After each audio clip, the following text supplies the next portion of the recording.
ಶ್ರೀರಸ್ತು ಶುಭಮಸ್ತು. ಮಹೇಶನ ಎದುರು ಬಯಲಾಯಿತು ಶಾರ್ವರಿ ಎರಡನೇ ಮುಖ. ಮುಂದೇನು? ಶಾರ್ವರಿಗೆ ಮಾಧವನ ಕುಟುಂಬದ ಜೊತೆ ಅದೆಷ್ಟೇ ವೈರತ್ವ ಹೊಂದಿದ್ದರೂ ಮಾಧವ ಮಾತ್ರ ತಮ್ಮನ ಹೆಂಡತಿ ತಮ್ಮನದೇ ಕುಟುಂಬ ಎಂದೆಲ್ಲ ತನ್ನ ಜೀವನವನ್ನು ಮುಡುಪಾಗಿ ಇಟ್ಟಿದ್ದಾರೆ. ಶಾರ್ವರಿ ಮಾಧವನ ವಿರುದ್ಧವೇ ಆತನ ಮಕ್ಕಳನ್ನು ಎತ್ತಿ ಕಟ್ಟುವ ಕೆಲಸ ಮಾಡುತ್ತಾರೆ. ಆಕೆಗೆ ಮಾಧವ ಎಂದರೆ ಬಹಳ ಕೋಪ. ಆತನ ಕುಟುಂಬ ಸರ್ವನಾಶ ಆಗಬೇಕು ಎಂದು ಅದೆಷ್ಟೋ ಸಲ ಬಯಸುತ್ತಾಳೆ. ಮಹೇಶನಿಗೆ ಶಾರ್ವರಿ ಮಾಡಿದ ತಪ್ಪಿನ ಬಗ್ಗೆ ಅರಿವು ಇದೆ. ಯಾಕೆಂದರೆ ತನ್ನ ಅಣ್ಣ ಮಾಧವ ಎಂದರೆ ಮಹೇಶನಿಗೆ ಬಹಳ ಪ್ರೀತಿ. ಮಾಧವನ ಜೊತೆ ಇದ್ದಷ್ಟು ಖುಷಿಯಲ್ಲಿ ಆತ ಬೇರೆ ಯಾರ ಜೊತೆಯೂ ಇರಲಿಲ್ಲ. ಅಷ್ಟರ ಮಟ್ಟಿಗೆ ಮಾಧವ ಎಂದರೆ ಇಷ್ಟ. ಅಂತಹ ಅಣ್ಣ ಹಾಗೂ ಅತ್ತಿಗೆ ಜೊತೆ ಬಹಳ ಖುಷಿಯಲ್ಲಿದ್ದ ಸಂಸಾರದಲ್ಲಿ ಶಾರ್ವರಿ ಬೆಂಕಿ ಹತ್ತಿಸುತ್ತಿರುತ್ತಾಳೆ. ಅದೆಲ್ಲವನ್ನು ಮಹೇಶ ಬಿಡಿ ಬಿಡಿ ಹಾಗೆಯೇ ತನ್ನ ಹೆಂಡತಿಯ ಬಳಿ ಹೇಳಿರುತ್ತಾರತ್ತ. ಇದೆಲ್ಲವನ್ನು ಕೇಳಿದ ಶಾರ್ವರಿಗೆ ನಡುಕ ಶುರುವಾಗುತ್ತಿದೆ. ಇದೇನಪ್ಪ, ಮಹೇಶ್ಗೆ ಇದೆಲ್ಲ ಹೇಗೆ ತಿಳಿಯಿತು? ಹಿಂದಿನ ಘಟನೆಗಳು ಅವರಿಗೆ ನೆನಪಿಗೆ ಬಂತ ಎನ್ನುವ ಪ್ರಶ್ನೆ ಶಾರ್ವರಿಯನ್ನು ಕಾಡುತ್ತಿದೆ. ಮಹೇಶನಿಗೆ ಹಳೆ ಘಟನೆಯನ್ನು ಹಲವು ಬಾರಿ ದಿನಗಳ ಮುಂಚೆಯೇ ಬಂದಿರುತ್ತದೆ. ಆದರೆ ಅದನ್ನು ಯಾರ ಜೊತೆಗೂ ಹೇಳಿಕೊಂಡಿರಲಿಲ್ಲ. ಕೊನೆಗೆ ಮಹೇಶ ಹಾಗೂ ಶಾರ್ವರಿಯ ಫೇವರೆಟ್ ಜಾಗಕ್ಕೆ ಬಂದಾಗ ಮನಸ್ಸಿನಲ್ಲಿದ್ದ ವಿಚಾರವನ್ನು ಹೇಳುತ್ತಾರೆ. ಯಾಕೆ ಹೀಗೆಲ್ಲ ಮಾಡಿದೆ ಶಾರ್ವರಿ? ನೀನು ಅವತ್ತು ಅಣ್ಣ ಮತ್ತು ಅತ್ತಿಗೆ ಇಬ್ಬರು ಎಲ್ಲಿಗೂ ಹೊರಟು ನಿಂತಾಗ ಅವರನ್ನು ಚೆನ್ನಾಗಿಯೇ ಕಳಿಸಿಕೊಟ್ಟ ನೀನು, ನಾನು ಅವರೊಟ್ಟಿಗೆ ಹೋಗುವುದನ್ನು ಯಾಕೆ ತಡೆದೆ? ಅವತ್ತೇ ಆಕ್ಸಿಡೆಂಟ್ ಆಯಿತು ಅಂದರೆ ನೀನು ಅವರಿಬ್ಬರನ್ನು ಸಾಯಿಸಲು ಮುಹೂರ್ತ ಇಟ್ಟಿದ್ದೆ ಅಲ್ವಾ ಎಂದಾಗ ಶಾರ್ವರಿಗೆ ಶಾಕ್ ಆಗಿ ಬಿಡುತ್ತದೆ. ಮಹೇಶನ ಎದುರು ನಿಂತ ಶಾರ್ವರಿಗೆ ನಡುಕ. ಇದೀಗ ಮಹೇಶ ಅವರ ಅರಿವಿಗೆ ಬರುತ್ತಿದೆ. ಇದೀಗ ನಾನು ಸುಮ್ಮನೆ ಇದ್ದರೆ ಮಹೇಶನಿಗೆ ಉಳಿವಿಲ್ಲ. ನಾನು ಅವತ್ತು ನಿನ್ನನ್ನು ನೋಡಿದ್ದು ಸರಿಯಾಗಿ ನೆನಪಿದೆ. ಆ ಖರ್ಜೂರವನ್ನು ತಿನ್ನುತ್ತಾ ಅಣ್ಣ ಹಾಗೂ ಅತ್ತಿಗೆಯನ್ನು ಕೊಲ್ಲಲು ಸಂಚು ಮಾಡಿದ್ದರ ಬಗ್ಗೆ ಹಾಗೆ ನೀನು ಹೇಳಿದ್ದೆ ಎಂದಾಗ ಶಾರ್ವರಿ, ಹೌದು, ನಾನು ನಿಮ್ಮ ಮನೆಯನ್ನು ಸ್ಮಶಾನ ಮಾಡಲು ಹೊರಟಿದ್ದೆ. ಆದರೆ ಸುಮತಿ ಅಕ್ಕ ತೀರಿಕೊಂಡು ಬಿಟ್ಟರು. ನಾನು ಯಾವತ್ತೂ ಮಾಧವ ಅವರ ಕುಟುಂಬವನ್ನು ಸರ್ವನಾಶ ಮಾಡದೆ ಬಿಡುವವಳು ಅಲ್ಲ ಎಂದು ಖಡಕ್ಕಾಗಿ ಹೇಳುತ್ತಾಳೆ. ಅಣ್ಣನ ಕುಟುಂಬ ಉಳಿಸಲು ಸಾಹಸ. ಇದೆಲ್ಲವನ್ನು ಕೇಳಿದ ಮಹೇಶ ಕೋಪದಲ್ಲಿ ನಲುಗಿ ಹೋಗುತ್ತಾನೆ. ತನ್ನ ಹೆಂಡತಿಯಿಂದಾಗಿ ತನ್ನ ಅಣ್ಣನ ಕುಟುಂಬ ಒಡೆದು ಹೋಗಲು ನಾನು ಬಿಡುವುದಿಲ್ಲ ಎಂದು ಮಹೇಶ ಮನಸ್ಸಿನಲ್ಲಿ ಶಪಥ ಮಾಡುತ್ತಾನೆ. ಇತ್ತ ದತ್ತ ತಾತನ ಮನೆಯಲ್ಲಿ ಜುಗ್ಗನ ಫ್ಯಾಮಿಲಿ ಜಾಂಡವರಿರುವ ಮಾತ್ರ ದತ್ತನಿಗೆ ಸಹಿಸಿಕೊಳ್ಳಲು ಆಗದಷ್ಟು ಸಿಟ್ಟು ಬಂದಿದೆ. ಪೂರ್ಣಿಮಾ ವ್ರತಭಂಗ ಮಾಡಿದ ದೀಪಿಕಾ ಕೈ ತಿರುಪಿ ಆವಾಜ್. ಪೂರ್ಣಿಮಾಗೆ ತಾನು ಅಮ್ಮ ಆಗಬೇಕೆಂಬ ಕನಸು. ಅದಕ್ಕಾಗಿ ವ್ರತ ಮಾಡುತ್ತಿರುತ್ತಾಳೆ. ತನ್ನನ್ನು ಅಮ್ಮ ಎಂದು ಕರೆಯುವ ಒಂದು ಜೀವ ಬೇಕು ಎನ್ನುವ ಆಸೆ ಅವಳಿಗೆ. ಆದರೆ ಡಾಕ್ಟರ್ ರಿಪೋರ್ಟ್ ಪ್ರಕಾರ ಇನ್ಮೇಲೆ ತುಳಸಿಗೆ ಮಗು ಆಗುವುದಿಲ್ಲ ಎಂದು ಹೇಳಿರುತ್ತಾಳೆ. ಆದರೆ ಈ ವಿಚಾರ ಅವಿನಾಶ್ಗೂ ತಿಳಿದಿದೆ. ಅದು ಯಾವುದು ಪೂರ್ಣಿಮಾಗೆ ತಿಳಿಯದ ಹಾಗೆ ನೋಡಿಕೊಳ್ಳುತ್ತಾನೆ. ತುಳಸಿಗೆ ಕೂಡ ಪೂರ್ಣಿಮಾಗೆ ಮಗು ಆಗುವುದಿಲ್ಲ ಎನ್ನುವುದು ಗೊತ್ತು. ಆದರೂ ವ್ರತ ಮಾಡುವುದರಿಂದ ದೇವರು ಕಣ್ಣು ಬಿಟ್ಟು ಆಕೆಗೆ ಮಗುವಾಗಲು ಅದೃಷ್ಟ ಕರುಣಿಸಬಹುದು ಎನ್ನುವ ಆಸೆ ಆಕೆಗೆ. ಆದರೆ ಯಾರ ಬಳಿಯೂ ಏನು ಹೇಳಲು ಆಗದೆ ಅವಳ ಪಾಡಿಗೆ ಅವಳು ಇರುತ್ತಾಳೆ. ಹಾಗೆ ಪೂರ್ಣಿಮಾಗೆ ಧೈರ್ಯವನ್ನು ಹೇಳುತ್ತಿರುತ್ತಾಳೆ. ಅವಿನಾಶ್ ಕೂಡ ಪೂರ್ಣಿಮಾಗೆ ಮಕ್ಕಳಾಗುವುದಿಲ್ಲ ಎಂದು ತಿಳಿದು ಬಹಳ ಬೇಸರ ಪಟ್ಟುಕೊಂಡಿರುತ್ತಾನೆ. ಆತನಿಗೆ ಪೂರ್ಣಿಮಾ ನಿಜ ಹೇಳುವ ಧೈರ್ಯ ಇರುವುದಿಲ್ಲ. ಇತ್ತ ದೀಪಿಕಾ ಆಸ್ತಿಯ ಆಸೆ. ಪೂರ್ಣಿಮಾಗೆ ಮಗು ಆಗುವುದಿಲ್ಲ ಎಂದು ತಿಳಿದು ದೀಪಿಕಾ ಬಹಳ ಖುಷಿ ಪಡುತ್ತಾಳೆ. ಆಸ್ತಿ ಎಲ್ಲ ನನ್ನ ಮಕ್ಕಳಿಗೆ ಸಿಗುತ್ತದೆ. ಅದಕ್ಕೆ ವಾರಸುದಾರ ನಾನೇ ಜನ್ಮ ನೀಡುತ್ತೇನೆ. ಈ ಪೂರ್ಣಿಮಾಗೆ ನಾನು ತಕ್ಕ ಪಾಠ ಕಲಿಸುತ್ತೇನೆ ಎಂದು ಮನಸ್ಸಿನಲ್ಲಿ ಅಂದುಕೊಂಡಿರುತ್ತಾಳೆ. ಪೂರ್ಣಿಮಾಗೆ ಏನು ತಿಳಿಯದೆ ದೇವರ ಮೊರೆ ಹೋಗಿದ್ದಾಳೆ. ತುಳಸಿ ಕೂಡ ಇದಕ್ಕೆ ಬೆಂಬಲ ನೀಡುತ್ತಾರೆ. ಯಾಕೆಂದರೆ ದೇವರು ಆಕೆಗೆ ಆಶೀರ್ವಾದ ಮಾಡಿ ಮಗುವನ್ನು ಕರುಣಿಸಲಿ ಎನ್ನುವುದು ಆಕೆಯ ಬಯಕೆ. ಪೂರ್ಣಿಮೆಯಂತಹ ಕಠಿಣ ಸಂದರ್ಭದಲ್ಲಿ ಕೂಡ ದೇವರ ವ್ರತ ಆಚರಣೆಯನ್ನು ಪಾಲನೆ ಮಾಡುತ್ತಿರುತ್ತಾಳೆ. ಆಗ ಅಲ್ಲಿಗೆ ಫೋನ್ ಹಿಡಿದುಕೊಂಡು ಬಂದ ದೀಪಿಕಾ ಪೂರ್ಣಿಮಾ ಎದುರಲ್ಲಿಯೇ ಜೋರಾಗಿ ಫೋನ್ನಲ್ಲಿ ಮಾತನಾಡುತ್ತಿರುತ್ತಾಳೆ. ಆದರೆ ಇದು ನಾಟಕ ಎನ್ನುವ ವಿಚಾರ ಪೂರ್ಣಿಮಾಗೆ ತಿಳಿದಿರುವುದಿಲ್ಲ. ದೀಪಿಕಾ ನಾಟಕಕ್ಕೆ ಸೊಪ್ಪು ಹಾಕಿದ ಪೂರ್ಣಿಮಾ ಯಾಕೆ ಹೀಗೆಲ್ಲ ಮಾಡಿದೆ ಎಂದು ಕೇಳುತ್ತಾರೆ. ಆಗ ದೀಪಿಕಾ, ನಿನಗೆ ಯಾವುದೇ ಕಾರಣಕ್ಕೂ ಮಕ್ಕಳು ಆಗಬಾರದು, ಅದುವೇ ನನ್ನ ಆಸೆ. ಅದಕ್ಕೆ ನಾನು ನೀನು ಮಾಡುತ್ತಿರುವ ವ್ರತ ಭಂಗ ಮಾಡಿದೆ ಎಂದಾಗ ಪೂರ್ಣಿಮಾ ಸುಮ್ಮನಿರುವುದಿಲ್ಲ. ದೀಪಿಕಾ ಕೈಯನ್ನು ತಿರುಗಿಸಿ, ನಾನು ಸುಮ್ಮನೆ ಇದ್ದೇನೆ ಎಂದು ಹೇಳಿದರೆ ಅದು ನನ್ನ ಬಲಹೀನತೆ ಅಲ್ಲ. ನನ್ನಿಂದಾಗಿ ಯಾರಿಗೂ ಕೂಡ ನೋವು ಆಗಬಾರದು ಎನ್ನುವ ಉದ್ದೇಶ ಅಷ್ಟೇ. ನೀನು ನನ್ನ ತಂಟೆಗೆ ಬಂದರೆ ನಾನು ಇದಕ್ಕಿಂತ 10 ಪಟ್ಟು ನೋವು ಜಾಸ್ತಿ ಕೊಡುತ್ತೇನೆ ಎಂದು ಖಡಕ್ಕಾಗಿ ವಾರ್ನಿಂಗ್ ಮಾಡುತ್ತಾಳೆ. ಪೂರ್ಣಿಮಾ ಬಳಿ ಬಂದಿತ್ತು ಡ್ರಾಮಾ. ಹಲೋ, ಏನು ಅವಿನಾಶ್ ಅವರಿಗೆ ಆಕ್ಸಿಡೆಂಟ್ ಆಗಿದೆ, ಎಲ್ಲಿ, ಯಾವಾಗ ಎಂದು ಶಾಕ್ನಲ್ಲಿ ಪ್ರಶ್ನೆ ಮಾಡುತ್ತಿರುತ್ತಾಳೆ. ಇದನ್ನು ಕೇಳಿಸಿಕೊಂಡ ಪೂರ್ಣಿಮಾ ದೇವರ ಕೋಣೆಯಿಂದ ಓಡೋಡಿ ಬರುತ್ತಾಳೆ.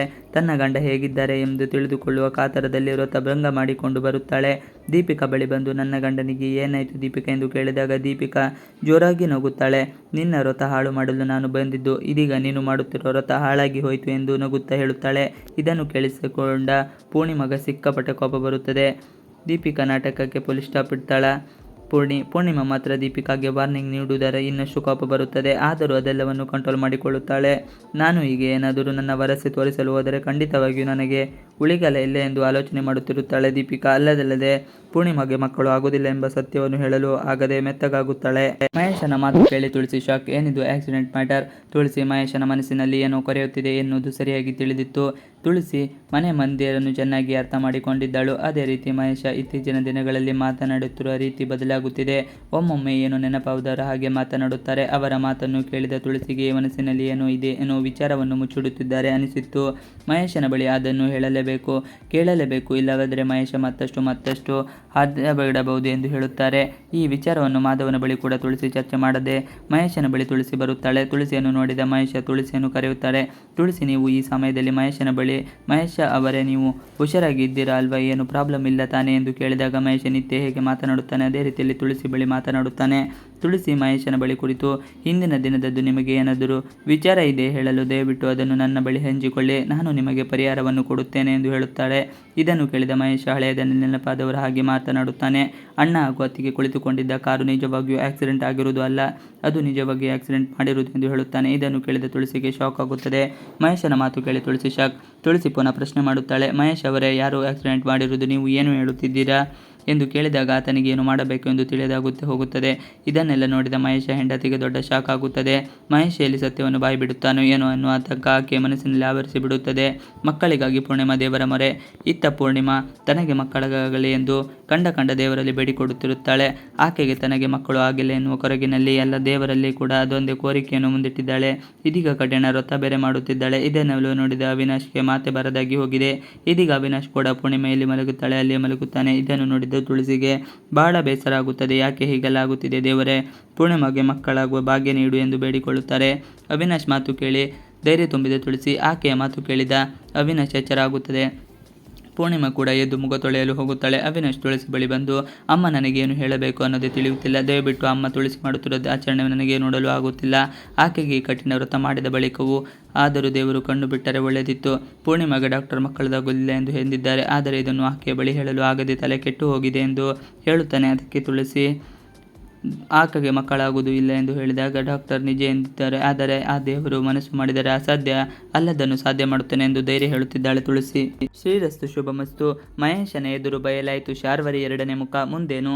ಶಾರ್ವರಿಗೆ ಮಾಧವನ ಕುಟುಂಬದ ಜೊತೆ ಅದೆಷ್ಟೇ ವೈರತ್ವ ಹೊಂದಿದ್ದರೂ ಮಾಧವ ಮಾತ್ರ ತಮ್ಮನ ಹೆಂಡತಿಯ ತಮ್ಮನದೇ ಕುಟುಂಬ ಎಂದೆಲ್ಲ ತನ್ನ ಜೀವನವನ್ನು ಮುಡುಪಾಗಿ ಇಟ್ಟಿದ್ದಾರೆ. ಶಾರ್ವರಿ ಮಾಧವನ ವಿರುದ್ಧವೇ ಆತನ ಮಕ್ಕಳನ್ನು ಎತ್ತಿ ಕಟ್ಟುವ ಕೆಲಸ ಮಾಡುತ್ತಾರೆ. ಆಕೆಗೆ ಮಾಧವ ಎಂದರೆ ಬಹಳ ಕೋಪ. ಆತನ ಕುಟುಂಬ ಸರ್ವನಾಶ ಆಗಬೇಕು ಎಂದು ಅದೆಷ್ಟೋ ಸಲ ಬಯಸುತ್ತಾಳೆ. ಮಹೇಶನಿಗೆ ಶಾರ್ವರಿ ಮಾಡಿದ ತಪ್ಪಿನ ಬಗ್ಗೆ ಅರಿವು ಇದೆ. ಯಾಕೆಂದರೆ ತನ್ನ ಅಣ್ಣ ಮಾಧವ ಎಂದರೆ ಮಹೇಶನಿಗೆ ಬಹಳ ಪ್ರೀತಿ. ಮಾಧವನ ಜೊತೆ ಇದ್ದಷ್ಟು ಖುಷಿಯಲ್ಲಿ ಆತ ಬೇರೆ ಯಾರ ಜೊತೆಯೂ ಇರಲಿಲ್ಲ. ಅಷ್ಟರ ಮಟ್ಟಿಗೆ ಮಾಧವ ಎಂದರೆ ಇಷ್ಟ. ಅಂತಹ ಅಣ್ಣ ಹಾಗೂ ಅತ್ತಿಗೆ ಜೊತೆ ಬಹಳ ಖುಷಿಯಲ್ಲಿದ್ದ ಸಂಸಾರದಲ್ಲಿ ಶಾರ್ವರಿ ಬೆಂಕಿ ಹತ್ತಿಸುತ್ತಿರುತ್ತಾಳೆ. ಅದೆಲ್ಲವನ್ನು ಮಹೇಶ ಬಿಡಿ ಹಾಗೆಯೇ ತನ್ನ ಹೆಂಡತಿಯ ಬಳಿ ಹೇಳಿರುತ್ತಾರತ್ತೆ. ಇದೆಲ್ಲವನ್ನು ಕೇಳಿದ ಶಾರ್ವರಿಗೆ ನಡುಕ ಶುರುವಾಗುತ್ತಿದೆ. ಇದೇನಪ್ಪ, ಮಹೇಶ್ಗೆ ಇದೆಲ್ಲ ಹೇಗೆ ತಿಳಿಯಿತು? ಹಿಂದಿನ ಘಟನೆಗಳು ಅವರಿಗೆ ನೆನಪಿಗೆ ಬಂತ ಎನ್ನುವ ಪ್ರಶ್ನೆ ಶಾರ್ವರಿಯನ್ನು ಕಾಡುತ್ತಿದೆ. ಮಹೇಶನಿಗೆ ಹಳೆಯ ಘಟನೆಯನ್ನು ಹಲವು ಬಾರಿ ದಿನಗಳ ಮುಂಚೆಯೇ ಬಂದಿರುತ್ತದೆ, ಆದರೆ ಅದನ್ನು ಯಾರ ಜೊತೆಗೂ ಹೇಳಿಕೊಂಡಿರಲಿಲ್ಲ. ಕೊನೆಗೆ ಮಹೇಶ ಹಾಗೂ ಶಾರ್ವರಿಯ ಫೇವರಿಟ್ ಜಾಗಕ್ಕೆ ಬಂದಾಗ ಮನಸ್ಸಿನಲ್ಲಿದ್ದ ವಿಚಾರವನ್ನು ಹೇಳುತ್ತಾರೆ. ಯಾಕೆ ಹೀಗೆಲ್ಲ ಮಾಡಿದೆ ಶಾರ್ವರಿ? ನೀನು ಅವತ್ತು ಅಣ್ಣ ಮತ್ತು ಅತ್ತಿಗೆ ಇಬ್ಬರು ಎಲ್ಲಿಗೋ ಹೊರಟು ನಿಂತಾಗ ಅವರನ್ನು ಚೆನ್ನಾಗಿಯೇ ಕಳಿಸಿಕೊಟ್ಟ ನೀನು, ನಾನು ಅವರೊಟ್ಟಿಗೆ ಹೋಗುವುದನ್ನು ಯಾಕೆ ತಡೆದೆ? ಅವತ್ತೇ ಆಕ್ಸಿಡೆಂಟ್ ಆಯಿತು ಅಂದರೆ ನೀನು ಅವರಿಬ್ಬರನ್ನು ಸಾಯಿಸಲು ಮುಹೂರ್ತ ಇಟ್ಟಿದ್ದೆ ಅಲ್ವಾ ಎಂದಾಗ ಶಾರ್ವರಿಗೆ ಶಾಕ್ ಆಗಿ ಬಿಡುತ್ತದೆ. ಮಹೇಶನ ಎದುರು ನಿಂತ ಶಾರ್ವರಿಗೆ ನಡುಕ. ಇದೀಗ ಮಹೇಶ ಅವರ ಅರಿವಿಗೆ ಬರುತ್ತಿದೆ. ಇದೀಗ ನಾನು ಸುಮ್ಮನೆ ಇದ್ದರೆ ಮಹೇಶ್. ಇವಿಷ್ಟು ಇವತ್ತಿನ ವಿಡಿಯೋ. ಈ ವಿಡಿಯೋ ನಿಮಗೆ ಇಷ್ಟ ಆದರೆ ಪ್ಲೀಸ್ ಲೈಕ್, ಶೇರ್, ಸಬ್ಸ್ಕ್ರೈಬ್ ಮಾಡಿ. ನೀವೇನು ನಮ್ಮ ಯೂಟ್ಯೂಬ್ ಚಾನಲ್ಗೆ ಸಬ್ಸ್ಕ್ರೈಬ್ ಆಗಿಲ್ಲ ಅಂದರೆ ಬೇಗ ಸಬ್ಸ್ಕ್ರೈಬ್ ಮಾಡ್ಕೊಳ್ಳಿ. ನಾವು ಹಾಕುವಂಥ ಎಲ್ಲ ವಿಡಿಯೋಗಳು ನಿಮಗೆ ನೋಟಿಫಿಕೇಶನ್ ಮುಖಾಂತರ ದೊರೆಯುತ್ತದೆ. Thanks for watching video. Please like, share, subscribe our channel.